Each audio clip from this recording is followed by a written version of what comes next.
Napoleón. La época de Napoleón fue una etapa breve pero muy importante para la historia de Europa. Tanto que 2 siglos después los historiadores continúan buscando el motivo de las guerras napoleónicas. Una serie de conflictos ocurridos entre 1798 y 1815, en los que murieron 4 millones de soldados y civiles, y por los que todas las naciones europeas sufrieron pérdidas vitales y penurias extremas.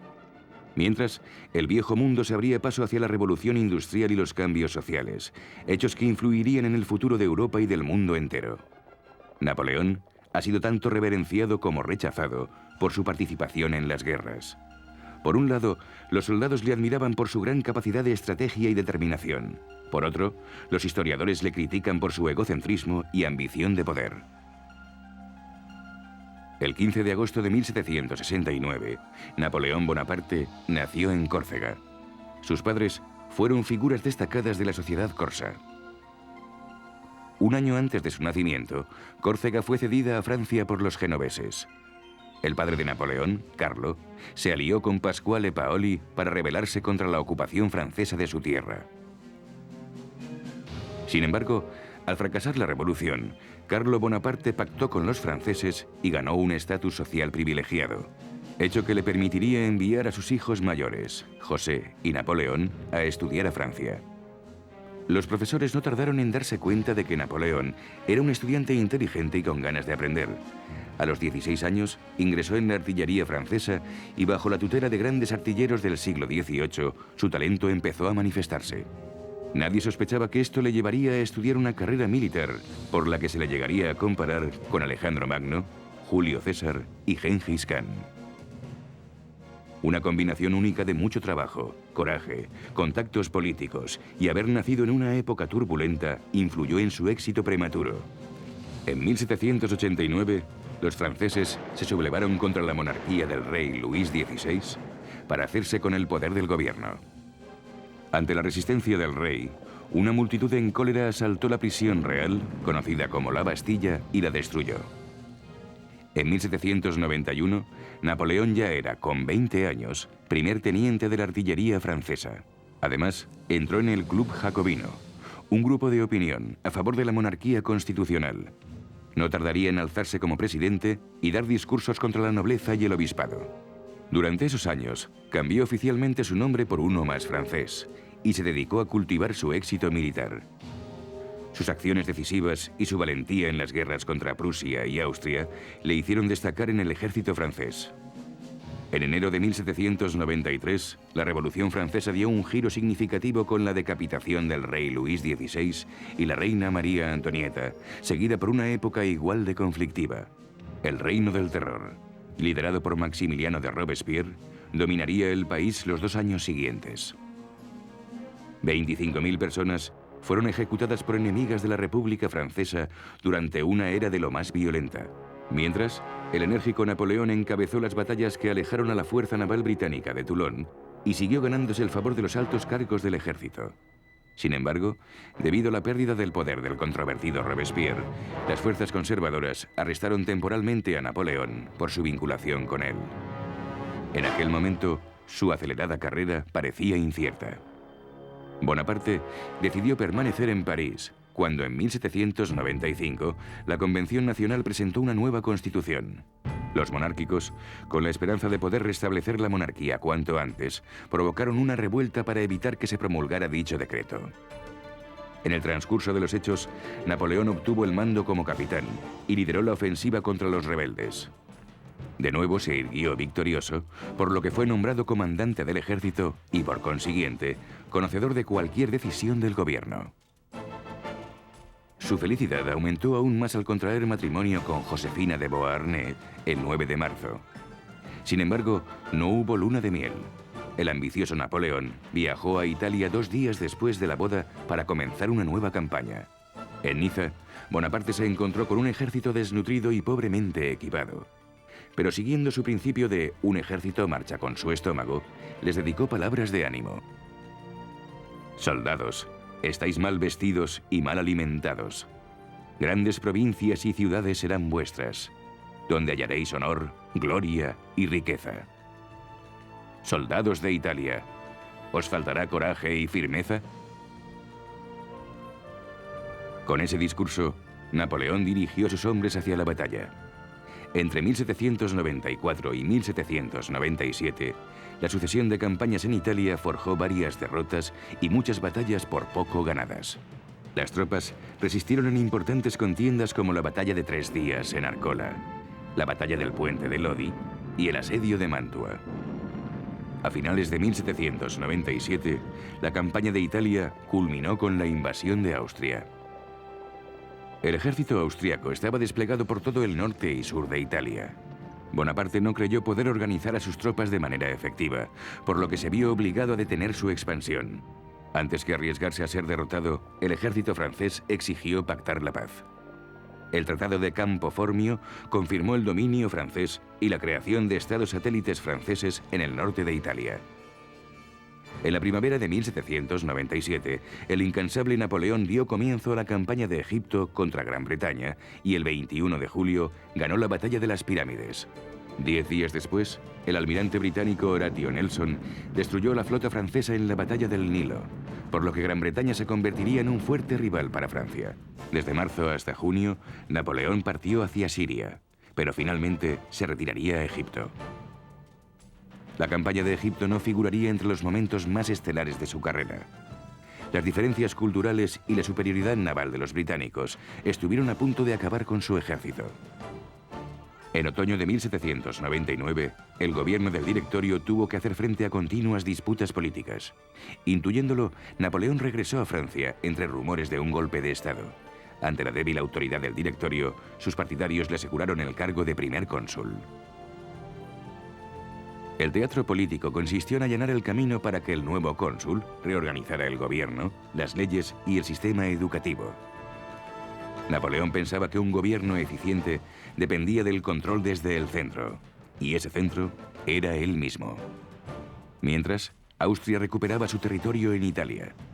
Así pues, además de sus problemas personales, Napoleón se ocupó de la reconquista de Italia. Durante esa época se autoproclamó firmemente como el dueño de Francia, un dictador militar. Más tarde sería nombrado primer cónsul vitalicio, un cargo de liderazgo permanente junto con el Directorio, organismo similar al de un congreso. Con su nuevo título, Napoleón se reafirmaba como representante oficial de la política y el ejército de Francia. Con el fin de la Revolución Francesa, Gran Bretaña y Francia se impusieron un bloque mercantil mutuo, hecho que desencadenó las guerras napoleónicas. Napoleón vendió el estado de Luisiana a los Estados Unidos, a quienes les sirvió para expandirse hacia el oeste. Y Francia, o más bien Bonaparte, se embolsó 15 millones de dólares con los que costear sus guerras.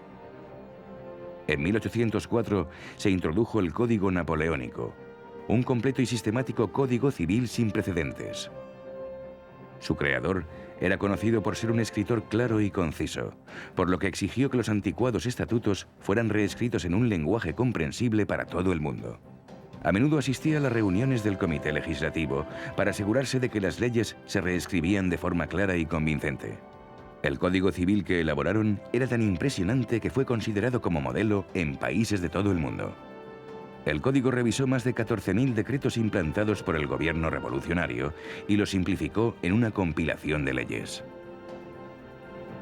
El código se basaba en 5 conceptos fundamentales: igualdad de todos los ciudadanos ante la ley, nulidad de los privilegios de nacimiento, libertad de religión, separación de la Iglesia y el Estado, libertad de trabajo según la propia voluntad. En conjunto, representaba la libertad de religión, el derecho de los granjeros a adquirir las tierras donde trabajaban y la derrota del feudalismo que imperaba antes de la Revolución Francesa. Hasta el año 1810 no se terminó el código.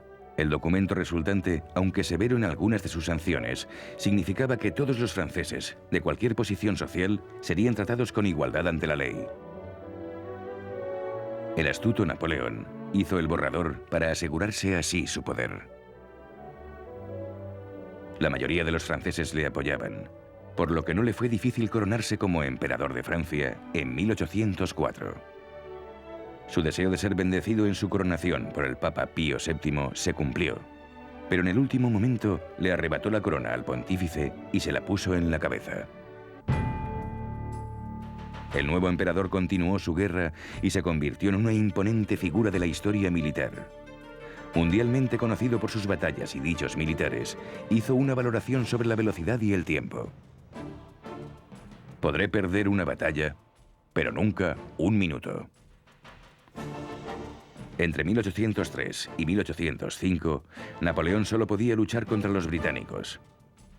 Pero no podría aspirar a la victoria sin desembarcar un ejército en Inglaterra. Sin embargo, cruzar el Canal de la Mancha supondría una ardua tarea para los franceses. Debido a su inferioridad naval, se alió con España para unir fuerzas en el mar. Sin embargo, esta unión fracasaría. En el mayor combate naval de las guerras napoleónicas, la batalla de Trafalgar, la cualificada flota británica venció a la franco-española. El almirante Pierre de Villeneuve intentó evadir el bloqueo inglés con su flota, pero sus buques fueron destrozados. Su único triunfo fue la muerte en la batalla del respetado almirante británico Horatio Nelson. Con su victoria, los británicos eliminaron cualquier riesgo de invasión francesa. Además, lograron organizar una nueva coalición antifrancesa entre países europeos.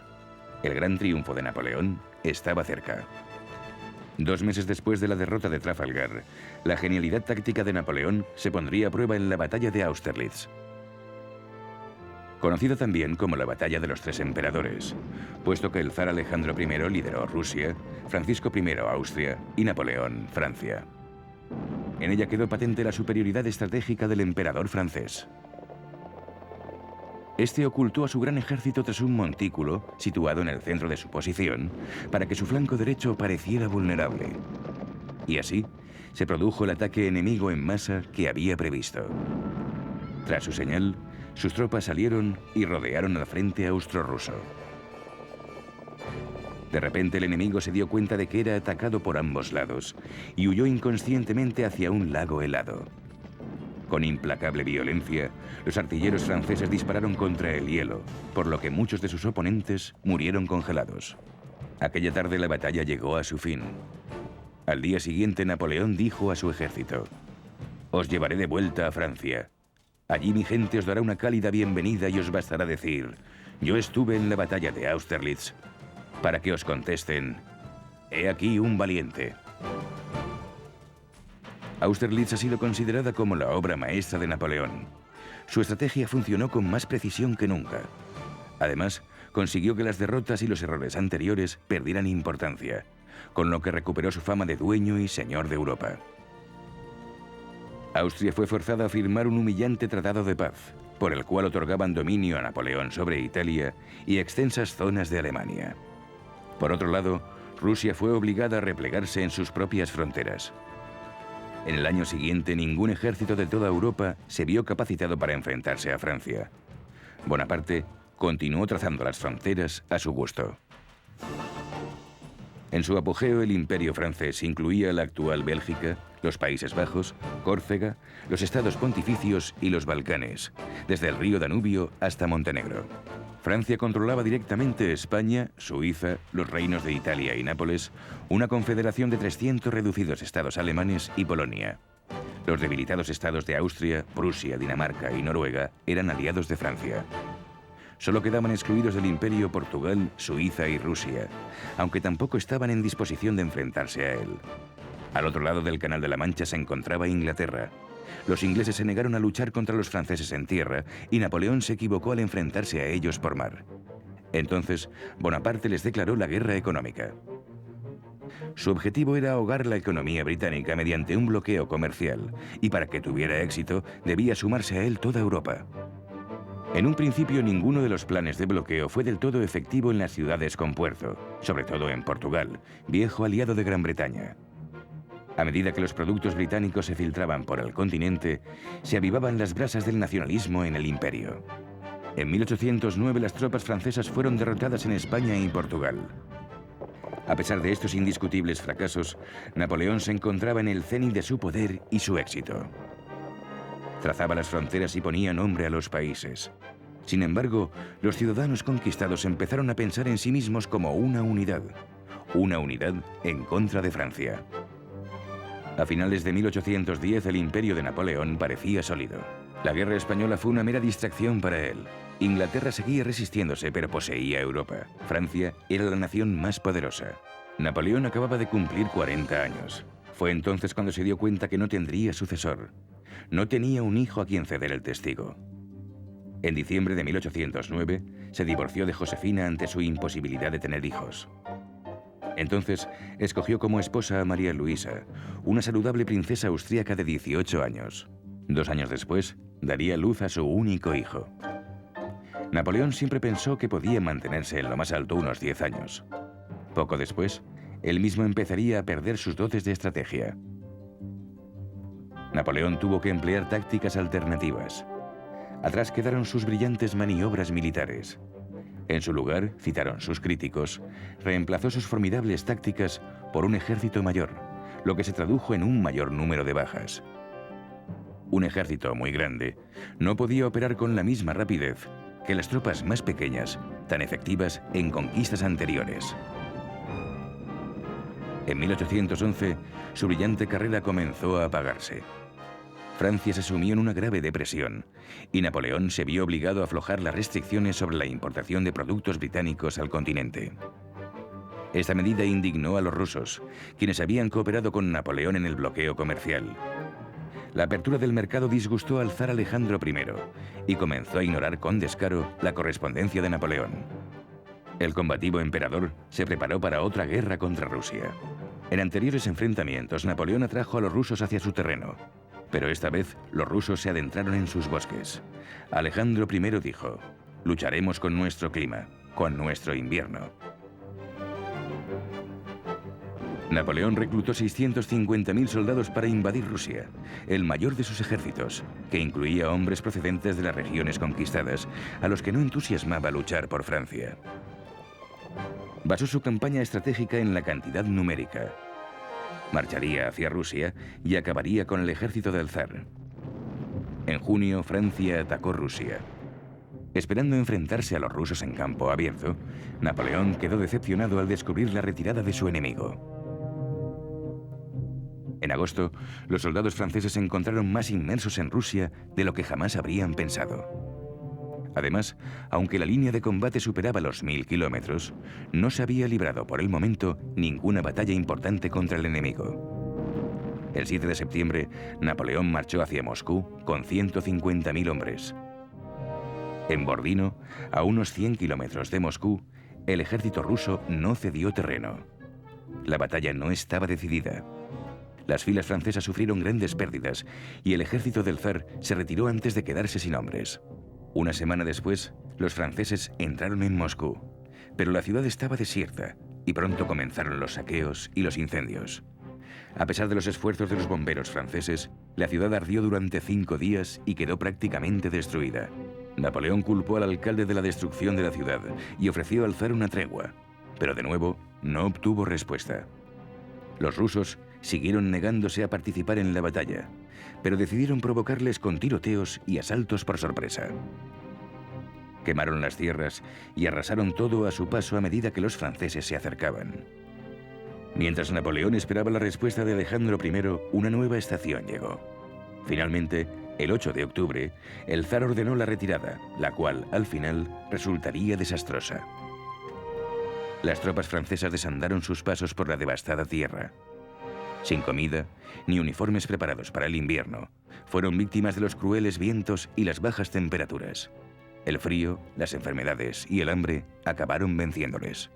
Napoleón marchó junto a sus hombres en un vano intento de levantarles el ánimo. De los 650.000 hombres, solo sobrevivieron 40.000. Pero Napoleón se negaba a rendirse a pesar del poder de la coalición enemiga. Como decía Napoleón, de lo sublime a lo ridículo, no hay más que un paso. Y así fue, ya que en 1813 los ejércitos europeos unieron fuerzas para derrotar a Francia. Las batallas contra la coalición ruso-prusiana, las amenazas desde España y el ataque sorpresa desde Suecia dejaron a Napoleón acorralado. Ya no podría concentrarse en defenderse de una sola amenaza. La coalición europea era inigualable. La batalla se libró en 3 frentes, por lo que las tropas se dividieron.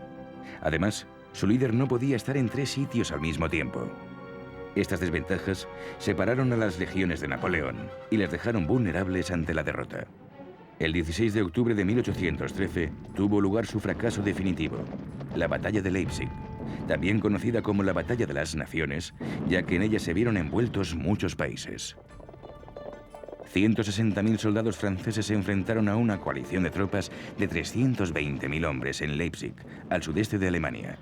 El primer día la victoria fue para Francia, pero el segundo día se la arrebatarían. La pérdida de soldados y munición fue alarmante. Los aliados gozaban de gran fuerza gracias a su unión. Quizá los años de guerra empezaban a hacer mella en Napoleón, pero por alguna razón, una indecisión impropia de él le invadió el segundo día de la batalla. Con la esperanza de lograr un acuerdo de paz, decidió esperar, en lugar de perder tiempo reorganizando a su ejército. El tercer día las tropas francesas fueron derrotadas. Habían perdido la guerra, por lo que el gran imperio no tardaría en caer. En Italia, España y Holanda, el ejército fue vencido. En Francia, una gran depresión económica provocó bancarrotas por las que culparon al emperador. La Asamblea Legislativa, antes dócil, exigió la paz. Los más fieles seguidores de Napoleón maldecían ahora su nombre. Los aliados siguieron promoviendo el descontento del pueblo francés, declarando que su enemigo no eran los ciudadanos, sino Napoleón. Durante los siguientes meses, Bonaparte se enfrentó a adversarios nacionales e internacionales. Aún así, juró salvar a Francia él solo. Los aliados continuaron su avance por Francia y se dijo que incluso Napoleón se preguntaba si había alargado demasiado la guerra. El 30 de marzo de 1814 se apresuró en ir a París a liderar la resistencia para descubrir que los aliados habían tomado la ciudad. No dispuesto a ver París derruida, se volvió. 2 días después, el Senado francés le derrocó. Finalmente, el 11 de abril, le obligaron a abdicar del trono y fue exiliado a vivir en Elba, una isla de 225 kilómetros cuadrados de la costa italiana. El 30 de mayo, el Tratado de París devolvió la paz a Europa, redujo Francia a sus fronteras de 1792 y situó en el trono de Francia a Luis XVIII, hermano del decapitado Luis XVI. Los aliados tuvieron que volver al antiguo régimen y accedieron a reunirse para decidir el destino de los territorios recuperados. El 1 de octubre de 1814, el Congreso de Viena restauró las antiguas monarquías y creó un inestable balance de poder en Europa. Mientras que las manipulaciones políticas y la discordia distraían a las naciones europeas, el infeliz Napoleón no soportaba vivir en Elba. De hecho, una temporada sin estar al mando pareció recargar sus energías. En Francia, Luis XVIII ocupaba el trono. Viejos odios se reavivaban y la resistencia empezaba a organizarse. Los veteranos de las guerras napoleónicas rechazaban la monarquía. El 26 de febrero de 1815, Napoleón escapó de Elba y se dirigió a París. Tomó caminos elegidos con cautela para pasar por áreas que le seguían siendo leales, por lo que volvió a reclutar a sus hombres. En Grenoble, el comandante del ejército francés envió a sus tropas para detenerle. Se dice que Napoleón les gritó: «Si entre vosotros hay un soldado que quiera matar a su emperador, aquí estoy». Los soldados bajaron sus armas y le vitorearon. A cada kilómetro su ejército crecía. El rey Luis XVIII se sintió entonces presionado a huir de Francia. Napoleón se armó de espíritu de revolución, no de emperador derrocado. Sin embargo, pronto ese entusiasmo desaparecería. En Waterloo, los británicos encabezados por el duque de Wellington se enfrentaron a Napoleón en una batalla salvaje. Los franceses estaban a punto de vencer a los británicos cuando el general de división von Blicher entró en escena con nuevos refuerzos. La batalla de Waterloo llegó pronto a su fin. Napoleón había lidiado su última batalla y la había perdido. Después de la derrota, Bonaparte consideró la idea de vivir en Estados Unidos, hecho que causaría problemas en el reciente país. Seguidamente fue arrestado y deportado a la remota isla atlántica de Santa Elena. Fue custodiado día y noche, aunque tenía libertad para pasear. Sin embargo, parecía abandonado. Su mujer y su hijo permanecieron distantes y vivían su vida aparte. Poco a poco, Napoleón empezó a aislarse encerrándose en casa. Aunque le gustaba mucho escribir y conversar, no se adaptó bien a ese estilo de vida. A finales de 1817, Napoleón mostró signos de padecer úlcera o cáncer de estómago. Finalmente, murió el 5 de mayo de 1821 a la edad de 51 años. Inmediatamente después proliferó la literatura antinapoleónica. Sin embargo, tanto en vida como tras su muerte, sus seguidores saldrían en su defensa. La leyenda de Napoleón resume los esfuerzos y logros que aún hoy se siguen debatiendo. Bajo su mandato se establecieron importantes reformas tanto para aquella época como para la actual. Un sistema educativo nacional, una reforma fiscal, la limitación de los derechos de la Iglesia católica y un nuevo código civil. Entre las acciones de Napoleón, los historiadores atribuyen a su destrucción del feudalismo y su rediseño de las fronteras europeas el fomento del nacionalismo y la creación de estados más grandes y poderosos.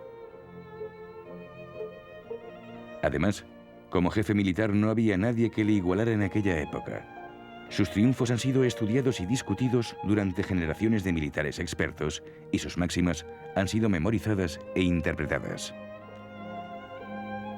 Acusado por muchos de belicista, también negoció generosos pactos cuando le fue posible y se hizo amigo de antiguos enemigos. Se le atribuye la cita: «La victoria tiene cientos de padres, la derrota es huérfana». Y así fue para él en sus últimos días en Santa Elena.